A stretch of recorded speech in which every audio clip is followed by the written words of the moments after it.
Géopolis Télévision, dans les profondeurs de l'économie africaine. Tout de suite,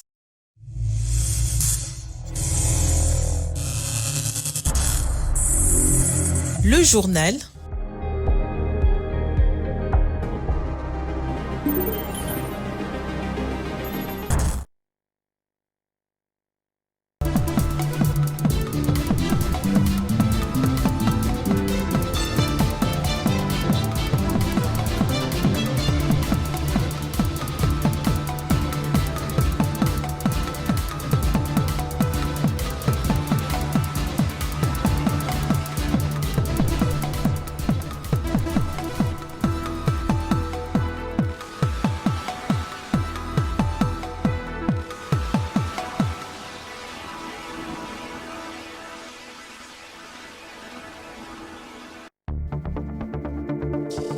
Lancement des travaux de construction de la route de contournement à Kinshasa, techniquement appelée Rocade, ce samedi.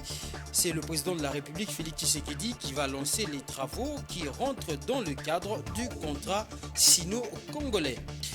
Et puis, en international, les manifestants sont rentrés dans les rues de Kenya. C'est la principale revendication, c'est le budget du gouvernement. Vous allez suivre les détails dans le journal.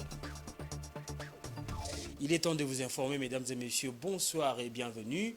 Le président de la République, Félix Tshisekedi, va lancer ce samedi 21 juin les travaux de construction des rocades de Kinshasa, longue de 220 km, qui vont traverser 4 communes, notamment Ndjili, Sele, Kimbanteke et Mongafula. La réalisation de ce projet qui s'inscrit dans le programme du second mandat du chef de l'État dans le volet infrastructure routière et les fruits de la signature du 5e avenant de la convention de collaboration du programme sino-congolais.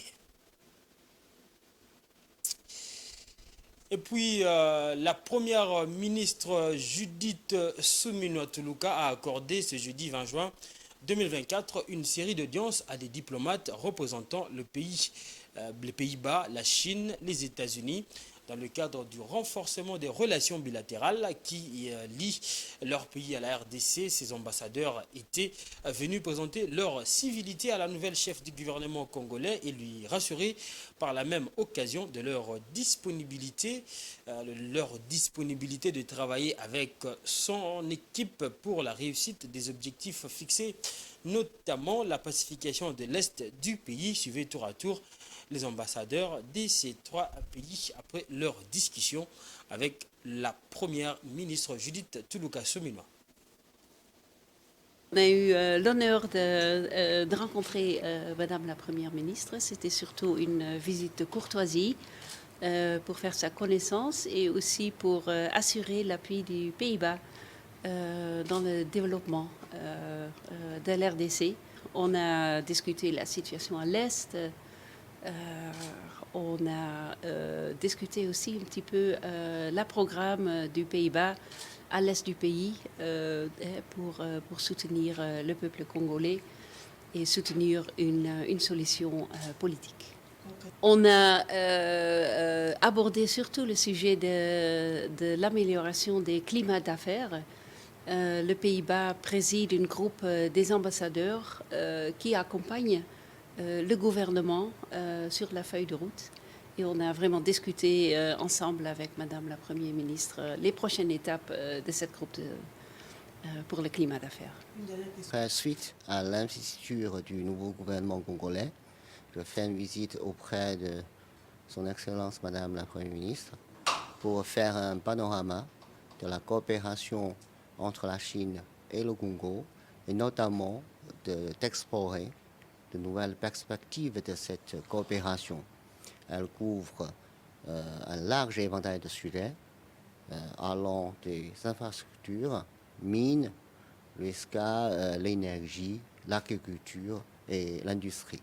Donc on est convenu de travailler ensemble, l'ambassade et le gouvernement congolais, la Chine et le Congo, travailler ensemble pour porter un nouveau palier le partenariat stratégique et de coopération globale que nos deux chefs d'État veulent établir entre nos deux pays. Des États-Unis auprès de la République démocratique du Congo. J'étais très heureuse de rencontrer la Première ministre, de la féliciter pour la nouvelle position et de renforcer la coopération du gouvernement américain et notre volonté de travailler très étroitement avec elle et avec le nouvel gouvernement. Nous avons aussi parlé de l'importance des programmes d'investissement américains dans le domaine de la santé, dans le domaine de l'agriculture, mais aussi nos efforts pour trouver une voie pacifique pour la résolution des conflits dans l'Est de la RDC.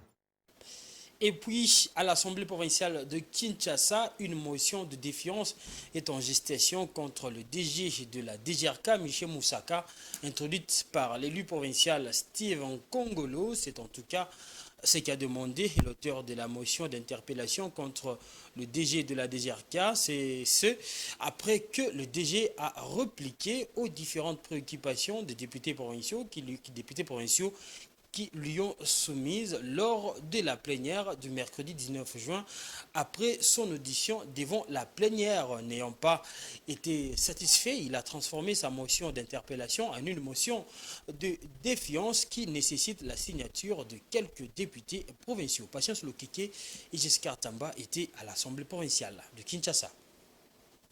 Pour cette plénière, il était question pour le DG de la DGRK, Michel Moussaka, de répondre aux différentes préoccupations des députés provinciaux qui lui ont été soumis à la plénière du mercredi 19 juin, où un délai de 48 heures lui a été accordé par la plénière. Parmi les questions, il y avait notamment les questions relatives aux gestions de personnel au sein de la DGRK et aussi les dédoublements des effectifs au sein de la DGRK. Prenant la parole pour répondre aux différentes questions, le DG a d'emblée balayé la situation des travailleurs. 2020, les effectifs ou le nombre d'agents de la Direction générale des recettes de Kinshasa s'élevait à 2280 agents en 2020. Pendant que, à cette époque, j'étais chef de division budget et assumant l'intérim du directeur des finances AI, et non directeur général. En 2021, les effectifs se sont levés jusqu'à atteindre 2859 agents, soit 579 agents de plus. C'était en 2021. En 2023, lors de notre prise de fonction, les nombres des agents DGRK s'élèvent à 4030, soit 630 agents engagés par même prédécesseur. Et le nombre total, si nous pouvons additionner, au-delà de 1200, aux proches de 1300 agents engagés, avant que je prenne les fonctions du directeur général. À son tour, l'initiateur de la motion d'interpellation étant absent, son représentant Wema Koy ayant pris la parole, dit ne pas être satisfait des réponses données par les DG de la DGRK et a déposé une motion de défiance contre ces derniers au vu de sa destitution. Il y a lieu qu'une motion de défiance soit votée contre le DG de la DGRK en vue de sa destitution. Mais il est des procédures que les jours où le débat est déclaré clos, le vote ne peut pas avoir lieu. Il va falloir qu'un dixième des 5 députés qui désirent que cette procédure puisse continuer, qu'ils puissent souscrire une motion de défiance, il dépose au bureau de l'Assemblée provinciale, lequel bureau va pouvoir prévoir une plénière pour qu'un vote puisse avoir lieu. Signalons que cette motion d'interpellation fait suite aux manifestations des agents et cadres de la DGRK devant l'APK et la DGR. Ce dernier revendiquait notamment la mécanisation des agents et cadres de la DGRK, les engagements abusifs et excessifs, la prime de mobilisation étant. Autre chose dont l'actualité après l'injonction du procureur général près la Cour de cassation d'engager des poursuites contre les auteurs des pratiques déviantes à caractère sexuel et homosexuel ainsi que les auteurs des nuisances sonores. La police s'est dite prête pour faire respecter la loi. Le commissaire divisionnaire adjoint l'a fait savoir ce vendredi 21 juin au cours d'une parade de la police. Écoutez un extrait de Blaise Kilimbalimba choisi ici par Don Momat. Vous les avez donnés. Nous avons les canevas. Personne ne va se dire qu'il va se réveiller, ne connaît pas ce qui va se faire. De manière permanente, nous luttons contre les embouteillages. Quel que soit l'état de nos routes, il ne nous reste qu'une seule route. Mais nous devons prendre en charge toutes ces avenues qui posent problème. De manière permanente, nous devons lutter contre la nuisance sonore. En matière de nuisance sonore, c'est la loi. La nuisance sonore est pénalisée. Il y a des peines pour ça. Interpeller, arrêter, opérer des saisies, en donner à l'état-major. Le pétrole doit réorganiser toujours de manière spéciale et d'une manière permanente, c'est le commandant territorial qui gère. Est-ce que c'est clair? Et les autorités judiciaires nous ont promis, je crois que c'est aujourd'hui et demain, nous serons requis pour amplifier la lutte contre la nuisance sonore. Ceci requiert notre disponibilité, notre approche, notre façon de bien le faire pour qu'on ait une ville très calme. Et le calme va nous aider à réfléchir sur le développement de notre pays, le développement de notre province Kinshasa. Et Kinshasa étant le modèle, on doit bien réfléchir sur ça. Des gens incapables de faire ça. On a besoin de gens qui sont instruits pour appliquer ça. Terminons d'abord ce bruit-là. Parce que dans le bruit, personne ne connaît travail. Et je vous ai dit, à Pengilo, aucun ne connaît pas, nous n'avons pas. Au premier pays que, au besoin de cela est dans l'instrument. Quand je te dis. C'était le général Kilimbalimba, le commissaire provincial divisionnaire, commandant de la police nationale congolaise, ville de Kinshasa.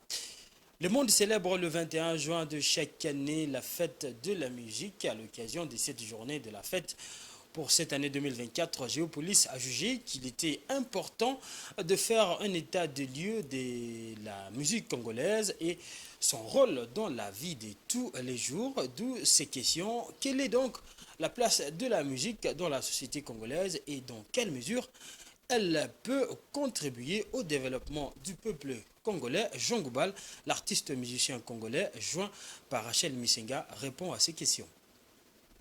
La place de la musique dans une société, on dit toujours que la musique est l'âme d'un peuple. Alors, quelle est la place de l'âme dans un humain? C'est l'âme qui élève l'humain pour l'amener vers l'éternel, le conduire vers le divin. Je crois que la musique devait être ça aussi dans une société, élever la pensée d'un peuple vers des sphères assez élevées, assez hautes. C'est comme ça que des gens comme Bob Marley ont élevé tout un peuple jamaïcain et ils ont amené le développement dans leur pays. Malheureusement, dans notre pays, vous me trouverez toujours un peu plus...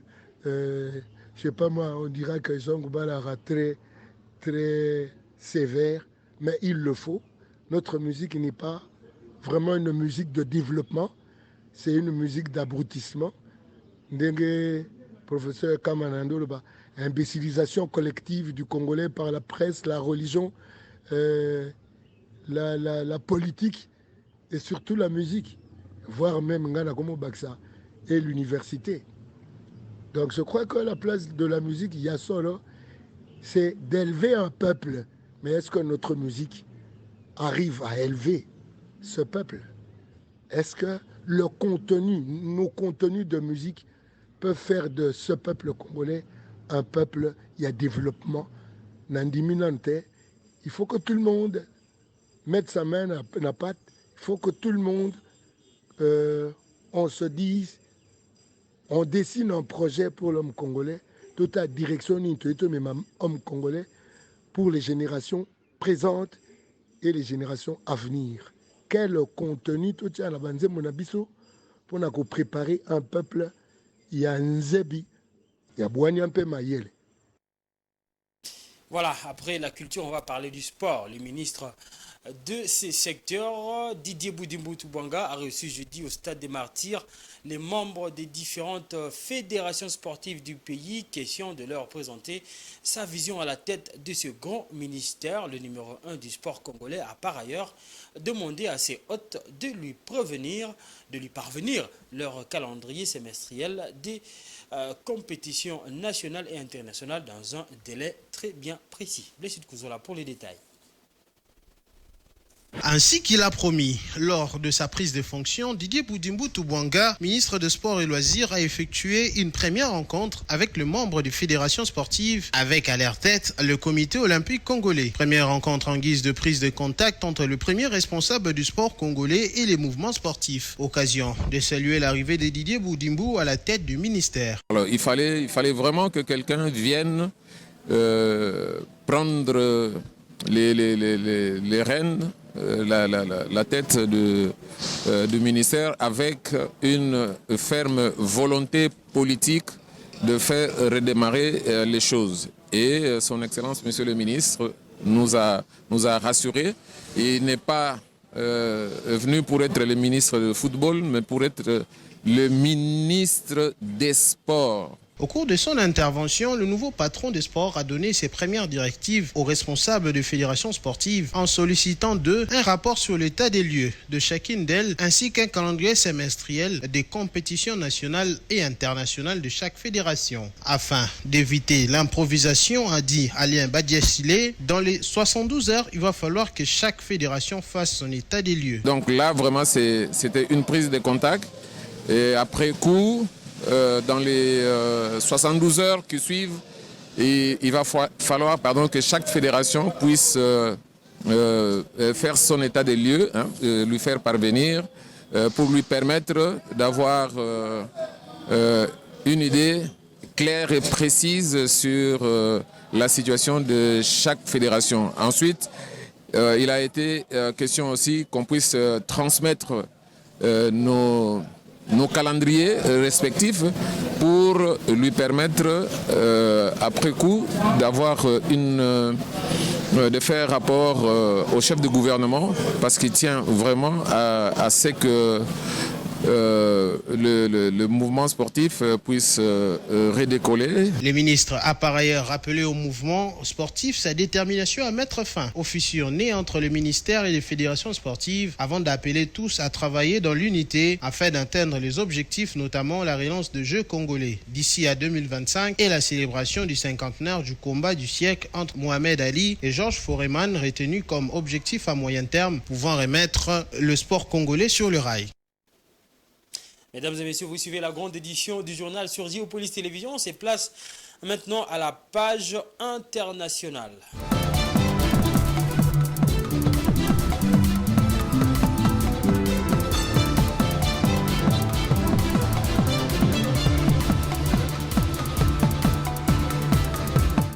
Les manifestants sont retournés dans les rues au Kenya, pour protester contre le projet de loi des finances du gouvernement Des affrontements ont eu lieu entre la police et les manifestants. Des gaz lacrymogènes ont été utilisés pour disperser la foule. Suivez. Au Kenya, la colère gronde. Les manifestants sont de nouveau dans les rues pour demander le retrait du projet de loi finance du gouvernement, actuellement débattu au Parlement en vue d'un vote avant le 30 juin. Le texte controversé prévoit l'instauration de nouvelles taxes. Nous n'allons pas rester assis à la maison pour qu'ils puissent adopter un autre projet de loi de finances sans notre approbation. Nous devons leur faire comprendre que nous ne sommes pas d'accord avec ce qu'ils veulent nous imposer. Le Kenya est frappé par la pauvreté. Nous n'avons pas de système éducatif. Beaucoup ne savent ni lire ni écrire. Et le gouvernement veut encore retirer le budget de l'éducation, des services de santé et de nos enseignants. Veulent-ils que nous restions analphabètes pour qu'ils puissent en profiter? Face aux contestations, le gouvernement du président Ruto a retiré mardi du projet de budget 2024-2025 la plupart des mesures fiscales prévues. Mais l'abandon de ces mesures reste insuffisant pour la population. Les manifestants exigent le retrait du texte dans son intégralité. Poursuivons cette page internationale avec cette information. La gestion des épaves constitue l'un des enjeux de la rentabilité des flottes maritimes. Le sujet était au centre des travaux de la réunion des comités techniques de l'Association des gestions des ports d'Afrique de l'Ouest et du Centre tenue à Cribri du 19 au 21 juin 2024. Les épaves et autres déchets marins responsables des pertes pour les économies nationales ont un impact environnemental négatif. Suivez. Les épaves peuvent constituer un danger tant pour l'environnement que pour la sécurité des flottes maritimes. Constat partagé par les experts du Comité Sûreté Maritime, Protection de l'Environnement et Exploitation de l'Association de gestion des ports de l'Afrique de l'Ouest et du Centre, AGPAOC, réunis dans la ville balnéaire de Kribi au Cameroun du 19 au 21 juin 2024. La question est actuelle à l'heure où les impératifs en matière de protection de l'environnement et du climat se posent pour les États. Comme on le sait, ces épaves constituent un risque pour l'ensemble de nos ports en termes de sécurité maritime, parce que en fonction de la position de ces épaves-là, ils peuvent constituer un risque pour les navires. C'est aussi les risques de pollution qui peuvent survenir, parce que ces épaves contiennent tout ce qui est déchets en termes de produits hydrocarbures et d'autres déchets toxiques. Et tous ces produits-là constituent un risque en termes de sécurité pour les intervenants au niveau du port et également des risques de pollution. Les épaves sont de véritables obstacles au bon fonctionnement des ports. En 2018, environ 80 navires ont été recensés menaçant l'espace portuaire de Douala, mais aussi l'environnement, notamment à cause des hydrocarbures qu'ils contenaient, de la rouille produite, véritable danger pour l'écosystème marin. Le débarras avait coûté au port un peu plus de 4,5 milliards de francs CFA et près de 8 mois de fonctionnement au ralenti. La gestion des épaves est ainsi impérative pour un meilleur rendement de l'activité portuaire. Dans les ports, on met les dispositions de telle sorte que quand un bateau arrive, il fasse son escale normalement et qu'il sorte. Pourquoi? Parce que pour les armateurs, faire son escale dans les délais requis, c'est un gain financier et un gain de temps.